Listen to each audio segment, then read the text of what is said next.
So, this is our Iran presentation on immigration to the US from Iran, presented by Dylan Patton and Kaylee Harden. So, a little background information to start. There were three main waves on immigration for the Iranian people. First wave is from 1950 to 1979, and this wave was very significant because it was triggered by Iran's slow economic recovery and slow resumption of oil after World War II. The second wave was from 1979 to 2001. This is where we see socialists, the first to leave, followed by young men who fled the military service, and then was followed by young women and families escaping overly confining gender restrictions. It is also important to note that within the second wave included large numbers of professionals, entrepreneurs, and academic students or professors. The third wave was from 2001 to the present day, and here we are seeing two very distinct populations. One, highly skilled individuals leaving universities and research institutions, and two, the working class labor migrants and economic refugees with lower education levels and less transferable skills than previous immigrants. It is also important to note that over the course of the Iranian and their immigration to the US, many individuals assimilated into a new culture and society and economy at different rates. And we will go on this later, but much of the immigration from Iran to the United States resulted from political unrest, but again, we will talk about that later.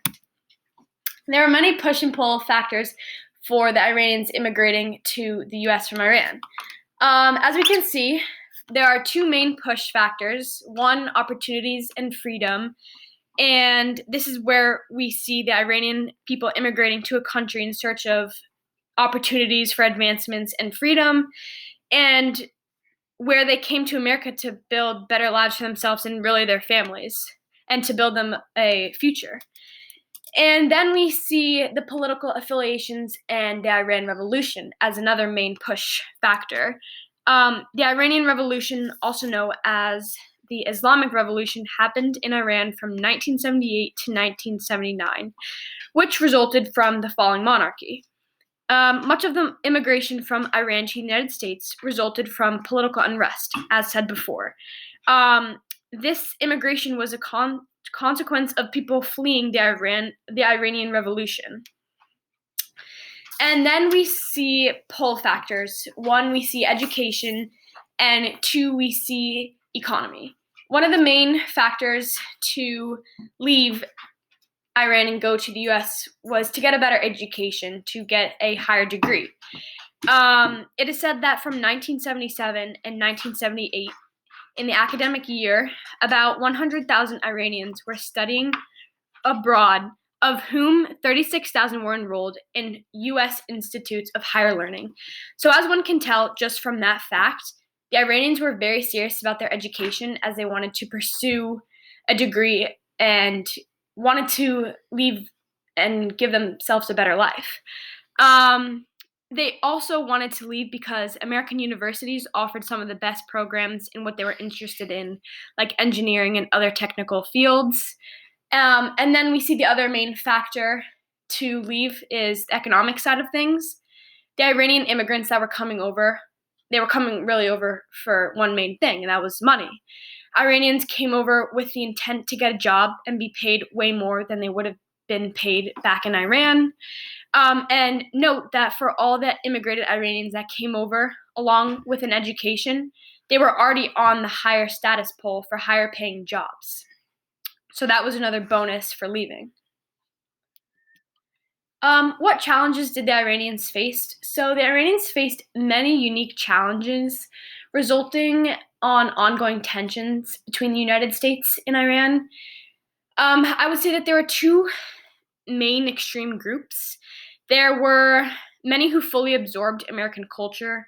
They assumed westernized names. They spoke English, and they really embraced American ways in every aspect of their lives. But at the same time, there were other Iranian Americans who maintained their Iranian heritage and refused to accept any part of the American culture in which they now lived in. But the majority of these two groups, the people mostly fell in between the two extremes, combining American cultures and Iran cultures, trying to just attempt to live a life that honors both cultures effectively. But I would say one of the main challenges that they faced was after the attack of 9/11. After the attack of 9/11, Iranians especially were affected in getting jobs and in general weren't treated normally in society. The effects of 9/11 ended up leading to the Muslim ban, which we will later talk about. And this was a travel ban against people from certain Muslim majority countries.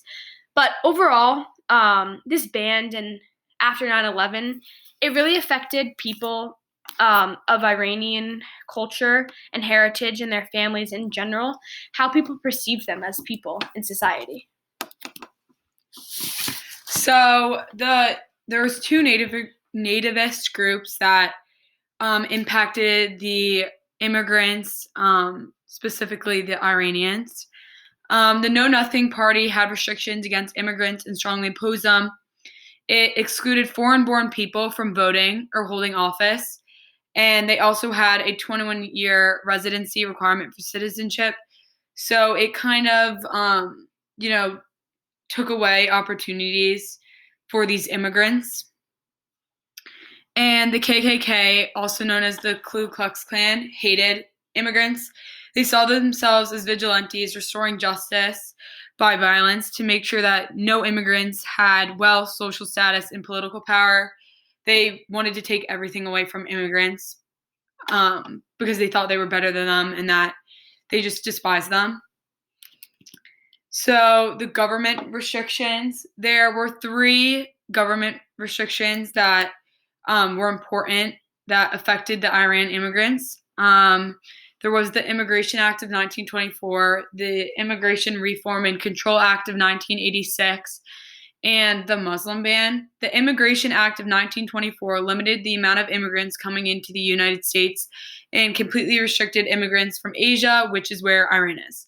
So this obviously meant that no Iranians were allowed into America, and is why they were only legally allowed to immigrate in the 1970s. The Reform and Control Act of 1986 made it so that no employers were able to hire any individual unauthorized immigrants to work in the United States. It became unlawful. So if there was someone who was hiring unauthorized immigrants, there was penalties. And there was also more strict border security.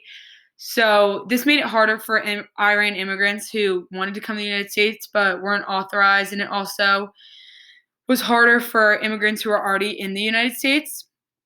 And then the Muslim ban. So, as mentioned before, this ban was put by Donald J. Trump, the president at the time, and this travel just banded. This ban just banded travel against people from certain Muslim majority countries.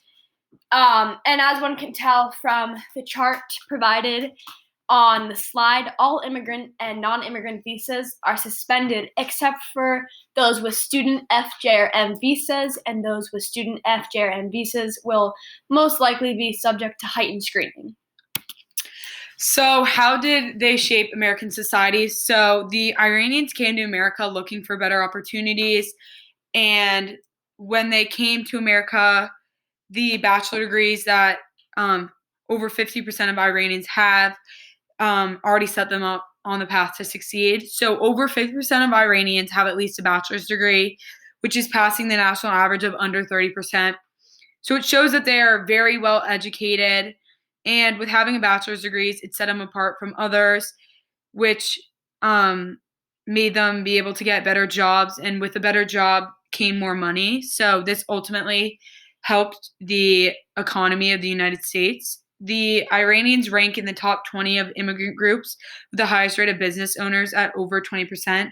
So the Iranians helped the economy and education by coming in, looking for that better education and those higher paying jobs, and having the bachelor's degrees really helped. So the Iranians did help shape American society.